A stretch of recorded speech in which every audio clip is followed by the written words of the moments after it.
My dear friends, welcome to my Eklavya coaching. तो आज हम लोग क्लास 10th के मैथ जो कि प्रश्नावली 9.1 के 5 नंबर क्वेश्चन को सॉल्व करेंगे और ये आपको 100% समझ में आ जाएगा, ये मेरा गारंटी है। तो आइए 5 नंबर क्वेश्चन को देखते हैं क्या बोल रहा है, उसके बाद क्वेश्चन को सॉल्व करेंगे। तो आइए देखते हैं 5 नंबर क्वेश्चन क्या बोल रहा है। बोल रहा है भूमि से 60 मीटर की ऊंचाई पर एक पतंग उड़ रही है। पतंग में लगी डोरी को स्थानीय रूप से भूमि के एक बिंदु से बांध दिया गया है। भूमि के साथ डोरी का झुकाव 60 डिग्री है। यह मानकर कि डोरी में कोई ढील नहीं है, डोरी की लंबाई ज्ञात कीजिए। यानी कि बोल रहा है डोरी की लंबाई ज्ञात कीजिए। तो आपको क्वेश्चन बोल रहा है कि एक पतंग है जो कि 60 मीटर की ऊंचाई पर उड़ रहा है और उस पतंग की जो ये डोरी है ना, वो भूमि के एक बिंदु से बांध दिया जाता है जिसका झुकाव 60 डिग्री का है। तो बोल रहा है कि उस डोरी की लंबाई ज्ञात कीजिए। तो आइए सबसे पहले हम लोग फिगर बनाते हैं, क्योंकि 9.1 का जितना भी क्वेश्चन है बिना फिगर का सॉल्व होता ही नहीं है। तो आइए हम लोग क्या करेंगे, सबसे पहले फिगर बनाएंगे, उसके बाद ही क्वेश्चन को सॉल्व करेंगे। तो आइए सबसे पहले फिगर बनाते हैं। क्या बोल रहा है, 60 मीटर की ऊंचाई पर एक पतंग उड़ रही है। तो सबसे पहले तो एक पतंग बनाना होगा। तो लीजिए मैं एक पतंग बना रहा हूं। ये आपका पतंग बनके तैयार हो गया है। अब बोल रहा है ये पतंग कितनी मीटर की ऊंचाई पर उड़ रहा है, 60 मीटर की ऊंचाई पर। देखिए ये पतंग कितनी मीटर की ऊंचाई पर उड़ रहा है, 60 मीटर की ऊंचाई पर यह पतंग उड़ रहा है। अब देखिए ये पतंग जो उड़ रहा है तो नीचे कोई तो उड़ा रहा होगा ना। जब कोई उड़ा रहा होगा तो वो भूमि पर खड़ा होगा, यानी जमीन पर। तो पहले जमीन चाहिए। ये देखिए ये आपका क्या हो गया, भूमि हो गया। ये क्या हो गया, आपका जमीन हो गया। देखिए ये पतंग कितनी मीटर की ऊंचाई पर उड़ रहा है, 60 मीटर की ऊंचाई पर उड़ रहा है। यानी कि ये जमीन है, जमीन से ये पतंग जो उड़ रहा है, ये पतंग 60 मीटर की ऊंचाई पर है। कितनी मीटर की ऊंचाई पर, 60 मीटर की ऊंचाई पर। अब देखिए, अब इस पतंग का जो डोरी है ना, क्या है, डोरी। इस पतंग का डोरी, ये भूमि का पहला बिंदु और यह भूमि का दूसरा बिंदु, ठीक।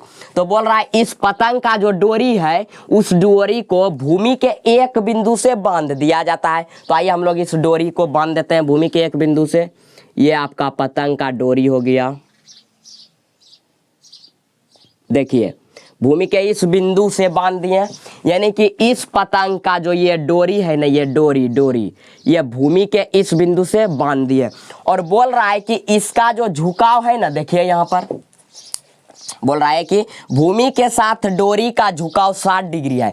यानी कि ये जो डोरी का झुकाव है ना, इस डोरी का झुकाव 60 डिग्री है। भूमि के साथ इस डोरी का झुकाव कितना है, 60 डिग्री है। यहाँ पर कितना डिग्री का झुकाव है, 60 डिग्री का झुका है। अब देखिए, अब बोल रहा है, क्या बोल रहा है, डोरी की लंबाई ज्ञात कीजिए। यानी कि आपका यही तो डोरी है ना, ये डोरी। तो बोल रहा है डोरी यहाँ से, ये पतंग से लेकर के यहाँ तक की जो ये डोरी है, इस पूरे डोरी की लंबाई कितना होगा। तो आइए हम लोग अब इसको सॉल्व करते हैं। तो इसको हम लोग ए मान लेते हैं, इसको बी मान लेते हैं और इसको सी मान लेते हैं। ये आपका बन गया फिगर।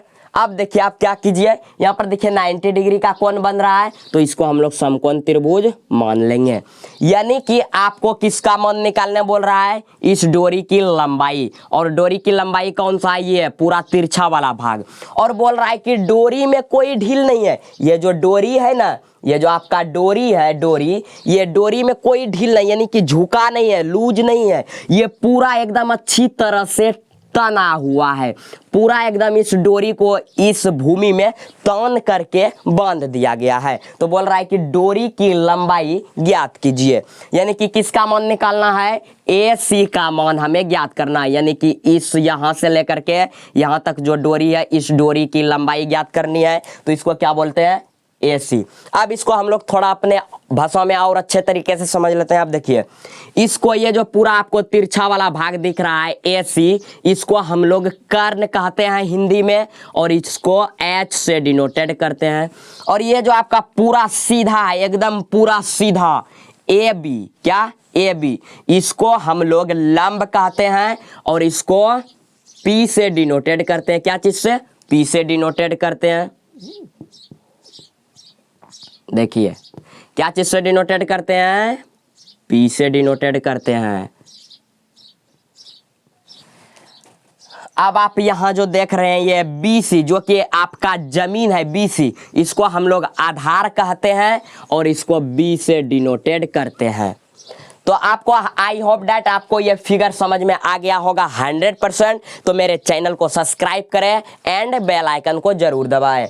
अब देखिए क्या हम लोग निकालेंगे यहाँ पर, AC यानी कि डोरी की लंबाई ज्ञात कीजिए।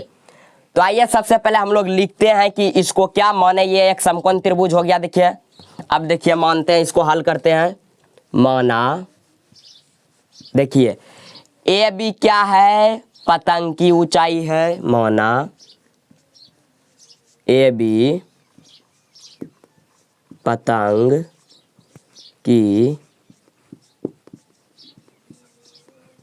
ऊंचाई है, तथा देखिए AC यानी कि यहां से लेकर के ये वाला हिस्सा क्या है?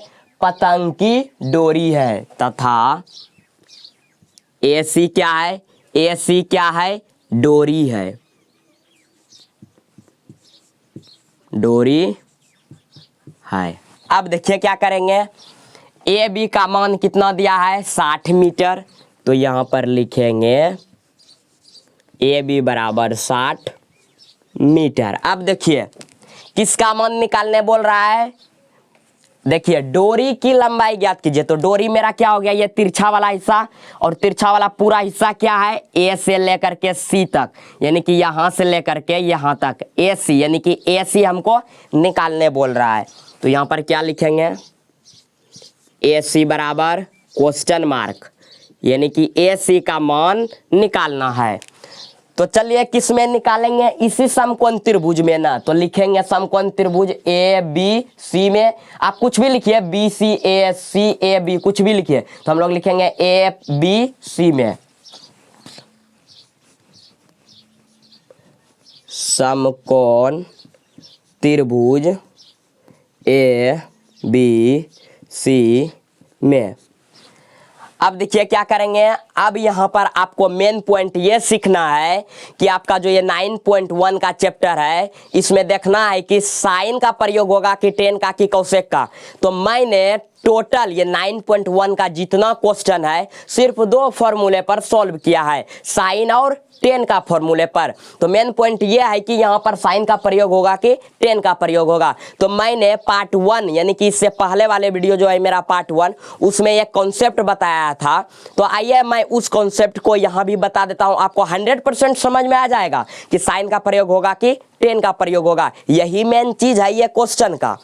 तो देखिए मैंने ये कॉन्सेप्ट बताया था, ये आपका क्या तिरछा वाला हिस्सा, इसको ये जो पूरा तिरछा वाला हिस्सा इसको क्या कहते हैं हिंदी में? कर्ण, जिसको H से डिनोटेड करते हैं। और ये पूरा सीधा वाला हिस्सा को क्या कहते हैं? लंब, जिसको P से डिनोटेड करते हैं। और ये जो नीचे समतल यानी कि भूमि है, इसको आधार कहते हैं, जिसको B से डिनोटेड करते हैं। तो मैंने आपको एक कॉन्सेप्ट बताया था कि H यानी कि कर्ण, इस कर्ण का मान दिया हो या कर्ण का मान निकालने बोलेगा, दोनों ही सिचुएशन में साइन थीटा का प्रयोग होगा। किसका प्रयोग होगा? साइन थीटा का। यानी कि कर्ण यानी कि H का मान दिया हो या H का मान निकालने बोले तो साइन थीटा का ही प्रयोग होगा, बाकी सभी में टेन थीटा का प्रयोग होगा।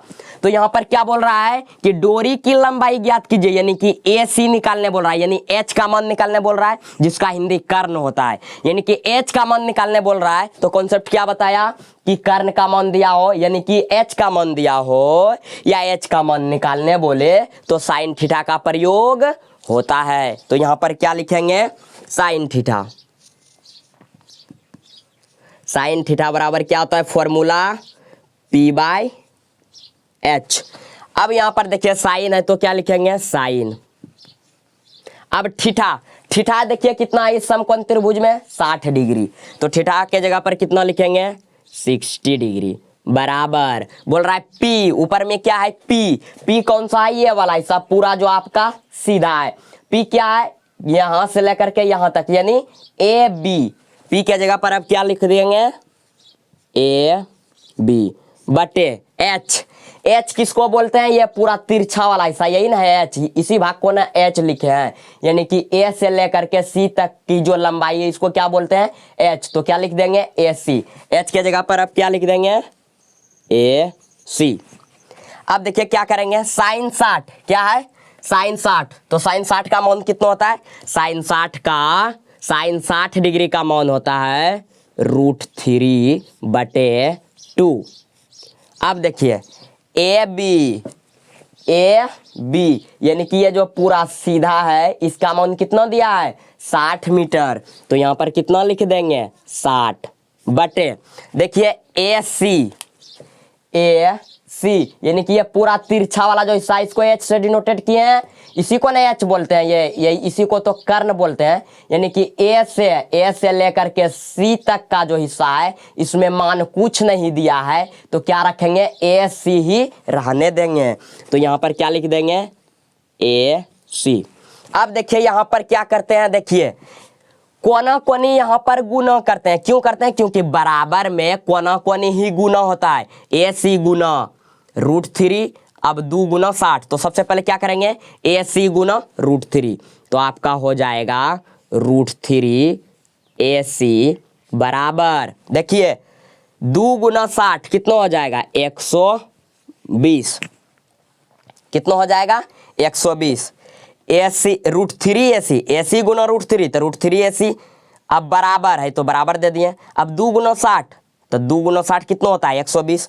अब देखिए मेरे इधर नीचे जगह नहीं है तो इसको मैं इधर सॉल्व कर रहा हूं, तो आप अब इधर आ जाइए, देखिए क्या लिखेंगे √3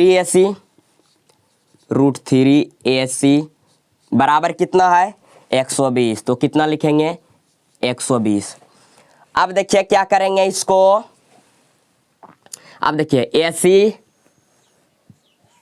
बराबर कितना है 120 बटे देखिए ये √3 गुना में है तो यहाँ क्या कर देंगे भाग में √3, और मैंने आपको बताया है कि लाइफ में कभी भी अगर रूट में आ रहा है तो उस रूट का परिमेयकरण करेंगे, क्या करेंगे हर का परिमेयकरण, चाहे रूट में कुछ भी रहे, तो आइए हम लोग इसका परिमेयकरण करते हैं। अब देखिए परिमेयकरण कैसे होता है, गुना में एक बार √3 ऊपर में भी और एक बार गुना में √3 नीचे में भी, यानी कि आपको रूट का परिमेयकरण करना ही होगा जब भी आपका रूट में आएगा।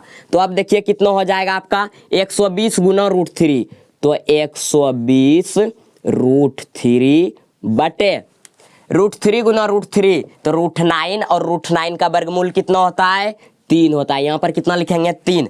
अब देखिए 3 एक 3, 3 से ये कितने बेर में कट रहा है 3 से ये कट रहा है 40 बेर में, यानी कि आपका कितना आया ए सी बराबर कितना आया देखिए 40 √3, ये तो कट ही गया, कितना बचा 40 √3, यहाँ पर क्या लिख देंगे 40 √3। अब देखिए क्वेश्चन में मीटर में है तो यहाँ पर क्या लिख देंगे मीटर, और ये आपका आंसर आ चुका है, कितना आया ए सी बराबर 40 √3, और ए सी क्या है देखिए ए सी को ही तो वाट रखे थे ना, ए सी बराबर ए सी का मान निकालने बोल रहा था, ए सी का मान, और ए सी क्या है पतंग की डोरी की लंबाई है, यानी कि डोरी की लंबाई AC है, तो डोरी की लंबाई कितना निकला 40 √3 मीटर, तो यहां पर लिख देंगे अतः क्या बोल रहा है निकालने डोरी की लंबाई, अतः डोरी की लंबाई, डोरी की लंबाई क्या है यहां से लेकर के यहां तक ही तो डोरी की लंबाई है ना, इसको क्या है AC, क्या है AC बराबर कितना आया देखिए AC बराबर 40 √3 मीटर, तो यहां पर क्या लिखेंगे 40 √3 मीटर, और ये आपका आंसर आ चुका है 100%। अगर आप अगले क्वेश्चन को देखना चाहते हैं तो मेरे चैनल को सब्सक्राइब करें एंड लाइक करें। तो आज के लिए इतना ही, धन्यवाद। आप लोग इसका स्क्रीनशॉट ले लीजिए।